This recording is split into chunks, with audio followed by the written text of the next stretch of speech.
Hello everyone. प्रश्न है, यदि किसी संख्या का 35% दूसरी संख्या में जोड़ दिया जाए तो दूसरी संख्या के मान में 20% वृद्धि हो जाती है। पहली और दूसरी संख्या का अनुपात क्या है? पहले इसको हम लोग अच्छी तरह से समझने का कोशिश करें, उसके बाद हम लोग शॉर्ट इसका ट्रिक बनाने का कोशिश करेंगे।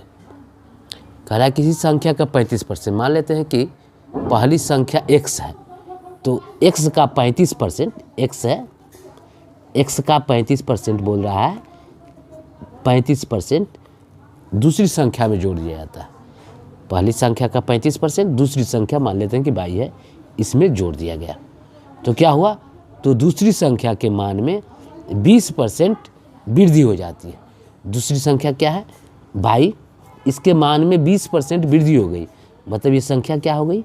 120%। तो क्या पूछ रहा है? तो पहली और दूसरी संख्या का अनुपात क्या होगा? x और y का अनुपात निकालें। x गुना 35/100 प्लस y बराबर y इंटू 120/100। अब y वाला को एक तरफ करें और x को एक तरफ हल करने के लिए, तो कितना हो जाएगा? ये 35x 35 है, ये नहीं होगा, 35x/100 बराबर ये 120/100 और y को भी इधर कर दें तो कितना हो जाएगा? Minus y। इसको करें, कितना हो जाएगा? 35x, फिर ये हो गया 35x/100 बराबर, इसको हल करें तो कितना हो जाएगा? 100 120/- 100/, ये बाई है, ये 100 है। इसको थोड़ा सा और ऊपर कर देते, कितना हो जाएगा? ये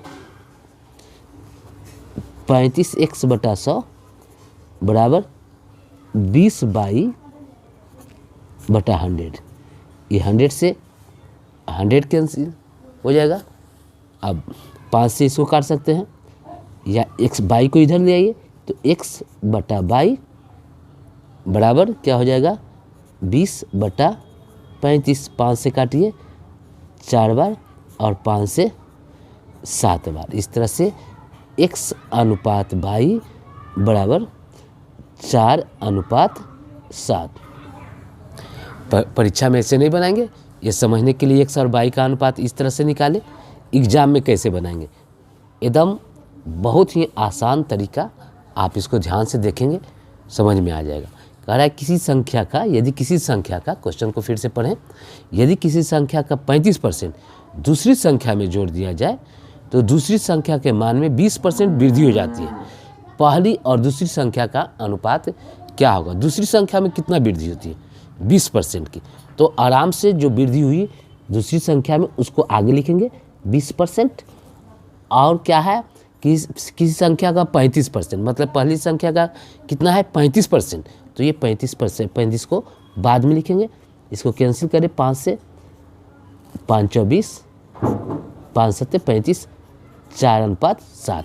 ये आपका बहुत ही आसान ट्रिक होगा। एग्जाम में इस ट्रिक का उपयोग चलें। एक कॉलेज में लड़के तथा लड़कियां 3:2 अनुपात में हैं। यदि 20% लड़के तथा 25% लड़कियां वयस्क हैं तो अवयस्क विद्यार्थियों का प्रतिशत क्या होगा? यहाँ क्या दिया हुआ है? 20% लड़का और 25% लड़कियां वयस्क हैं। इसका मतलब है 20% लड़का वयस्क है, मतलब 80% लड़का जो है अवयस्क है। फिर दिया हुआ है 25% लड़की वयस्क है, मतलब 75% लड़की जो है अवयस्क है। तो अब क्या निकालना है? टोटल विद्यार्थियों का 3:2 दिया हुआ है, तो मतलब दोनों मिला के 5 में कितना, मतलब टोटल में कितना विद्यार्थी है जो अवयस्क है। ठीक है, ये लड़कों का अनुपात 3 और लड़कियों का क्या है 2 है। तो 3 अवयस्क निकालना है हमको, तो 3 गुना 20% लड़का व्यस्क है तो 80% लड़का क्या होगा अव्यस्क। और क्या है लड़की में, लड़की का अनुपात क्या है 2 और इसमें क्या है 25% लड़कियां व्यस्क हैं। तो कितनी लड़कियां अव्यस्क होंगी 100 में से 25 घटाइए 75%। अब ये दोनों को जोड़ दो, कह रहा है कि तो अव्यस्क विद्यार्थियों का प्रतिशत, तो टोटल विद्यार्थी कितना है 3 और 2 5, नीचे कर देंगे। ये टोटल विद्यार्थियों का ये परसेंट है, क्योंकि परसेंट यहाँ है, दोनों में परसेंट को रहने दिए हैं, तो कितना हो जाएगा 8 दिया 24 प्लस 75 गुना 2 150 150 बटे 5 परसेंट में है। इसको कैंसिल करेंगे दोनों को जोड़ करके, कितना होगा 0 5 4 9 और 2 1 3 बटा 5, 5 से कैंसिल करें 5 सते 35 4 पंठी 40 बराबर कितना 78% अवयस्क विद्यार्थियों का प्रतिशत होगा। अगले प्रश्न की ओर बढ़ें। ताज़ा फल में 68% पानी है तथा सूखे फल में 20% पानी है। 100 केजी ताज़ा फल से कितना सूखा फल प्राप्त होगा। तो 100 केजी ताज़ा फल से हम लोग मान लेते हैं 100 केजी ताज़ा फल से 100 केजी ताज़ा फल से x केजी सूखा फल मिलता है, सूखा फल मिलता है।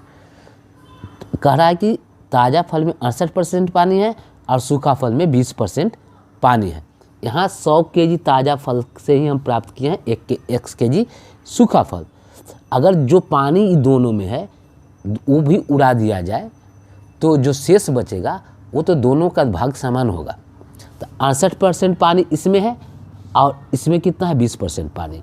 तो इसमें से 68% पानी हटाइए 100 केजी ताज़ा फल से तो कितना प्राप्त होगा 32%। इसका जो पानी था सब हटा देंगे 68 में से, तो क्या बचेगा 100 में से 68 घटाएंगे 32, और फिर यहाँ 20% पानी है किसमें सूखा फल में, इसमें से भी टोटल पानी हटाइए तो कितना बचेगा 100 में से 20 जाएगा 80। ये दोनों बराबर होगा क्योंकि 100 केजी पानी 100 केजी ताज़ा फल में से टोटल हटा दिया गया पानी, तो ये बच गया। और वही 100 केजी का भाग है x केजी सूखा फल, तो उसका भी टोटल पानी हटा दिया गया तब इतना बच गया।